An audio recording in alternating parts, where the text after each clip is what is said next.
Successo a Chioggia per le giornate degli autori, che si confermano un evento molto atteso dai locali, ma anche di richiamo internazionale. Il prologo della 76esima mostra del cinema a Lido è molto seguito. Pioggia e maltempo hanno costretto gli organizzatori a fare gli straordinari nella prima serata, spostando la proiezione, originariamente prevista all'aperto, in un locale interno. Tutto comunque è andato bene. 5 giorni di cinema indipendente d'autore da tutto il mondo che portano il cinema fuori dal palazzo del cinema di Venezia, che è dietro le mie spalle, un po' più in fondo.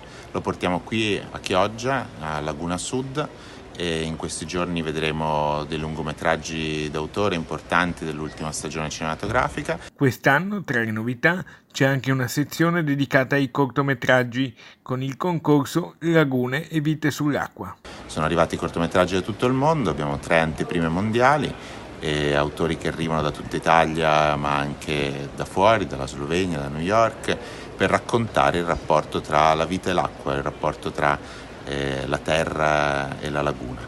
Oltre al cinema, spazio anche ai libri con interessanti novità per una cultura respirata a 360 gradi. 2 libri molto importanti dell'ultima stagione narrativa, Cracking di Gianfranco Bettin e Le vite potenziali di Francesco Targhetta. E poi il laboratorio di cinema documentario che ogni anno attraversa le vie e le calli di Chioggia per raccontare questa piccola città, questo gioiello della Laguna Sud.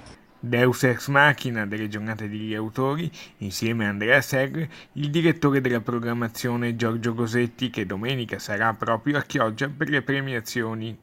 Il vincitore sarà festeggiato al Lido, alla Villa degli Autori, sabato 7 settembre, giornata di chiusura della Mostra del Cinema.